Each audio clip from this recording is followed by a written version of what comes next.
This is the police. Drop all your weapons.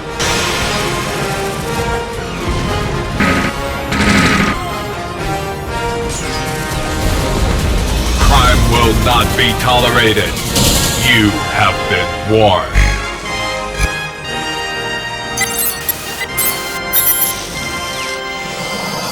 Robocop, the video review. Hello everyone, No Name Guy here for the No Name Guy review. This is a glorious day. We were able to get our hands on this rare gem made by none other than Titus Games. It was actually their last game ever made. Released for the Xbox back in 2003, Robocop lets you take control of the effeminate crime-fighting robot with an attitude. Despite its long development and Titus's financial troubles, they were able to save one of their finest masterpieces for last. The result is this, a first-person shooter unlike any other. Let's jump straight into the review. Alright, we're in the review. As you can see, this game pushed the limits of what the Xbox could do. Multi-linear shading and refracting polygons were heavily employed during the making of this game.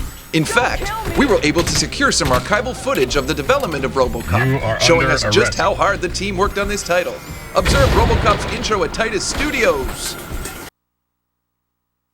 The police department of Neo-Detroit is conducting an investigation into the creation of the game Robocop. Observe the workers strolling in past 9:30 in the morning. Observe the Dutch angles. Observe the team working hard. Observe the French people sitting at a table. Observe the French guy swinging in his chair. Observe the French guy smelling his finger. This is also where the bad guys and other characters I meet in the game first day. Observe the French swinging guy again. Continue with their work and move on to our next. And again. What kind of traps? There is more archival footage we will show you later on. But for now, back to the review. The premise for this game is as multifaceted as the deep gameplay and extra-linear refracting polygonal cell transients. It is supposedly based on the first movie. Damned if I can find the plot. Excellent! As you can see from this exceptional cutscene, Robocop, we just got some disturbing news. Several influential citizens of Neo-Detroit, including the Chief of Police, Commissioner John McDowell, have disappeared. According to one of our informants, they've been kidnapped. This guy even told us where they were holding them captive. He says it's the city dump. You need to get right over there, and above all, be extremely careful. I don't like the smell of this case at all. This is how you are briefed before each mission. Note the intonation the woman has. You can almost get a sense of the desperation. Phenomenal! From what I can tell, you must arrest or kill the enemies in a given level to progress. There are ammunition and energy pickups for Robocop, and he'll tell you what you've picked up every time. A true feat for the sound engineers at Titus. Observe! Please, I beg you, don't kill me. Ammunition. Energy. You must collect these ammunition crates and health pickups, all the while being told to rescue hostages. Another incredible feature is the magic disappearing enemies and hostages.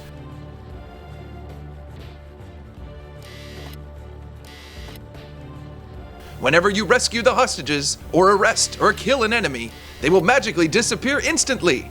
I'm assuming this was to show off the power of the Xbox. Sensational. Robocop is equipped with 3 awesome weapons. The classic Auto 9 gun, the arm cannon, and a grenade launcher. Each weapon has a unique function. They fire bullets/grenades. Wow! There are a grand total of 2 locales in the game, the streets of Neo-Detroit and a garbage dump. The objectives in each level are simple. Progress! They'll fix you. They fix everything.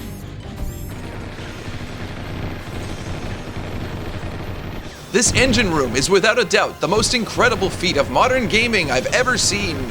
And the enemy that you must confront will forever stay ingrained in my memory. Talk about an epic fight. Observe!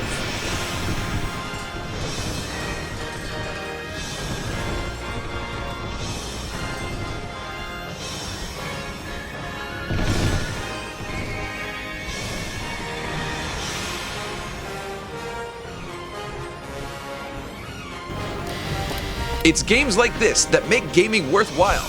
It's games like this that bring us back to the glory days of gaming. Time for the score! 18.56!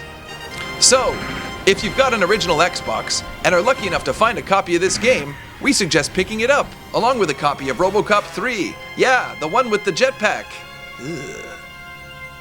We leave you now with the rest of the archival footage we were able to find in a French whorehouse basement. Thanks for your time, and remember to keep playing great games, and if possible, like or comment on this video, and of course, subscribe! This has been a No Name Guy review! Hi, it's me again, with Matthias, an artist. And this is Robocop. Probably the greatest game ever. It'll blow you away. Oh yeah. Starting with the design and plan of the lead artist and game designer, they first created a volume that they then filled with texture and light. The challenge was to create the most highly detailed environment possible while respecting the technical constraints of the machine, creating the core of a game, or about putting everything together. For Robocop, both ways were true. The programmer's first job was to code the game engine, along with several tools used by designers. For example, this one was used to modify the behavior of enemies.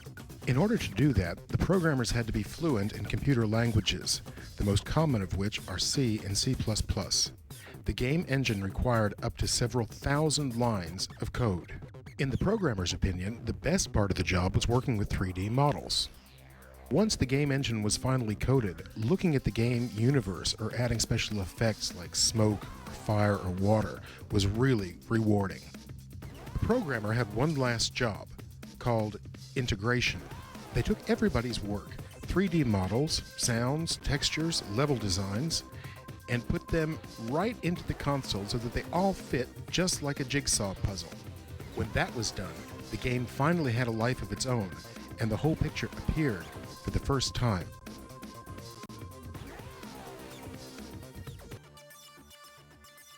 The testers worked on the game all throughout its development.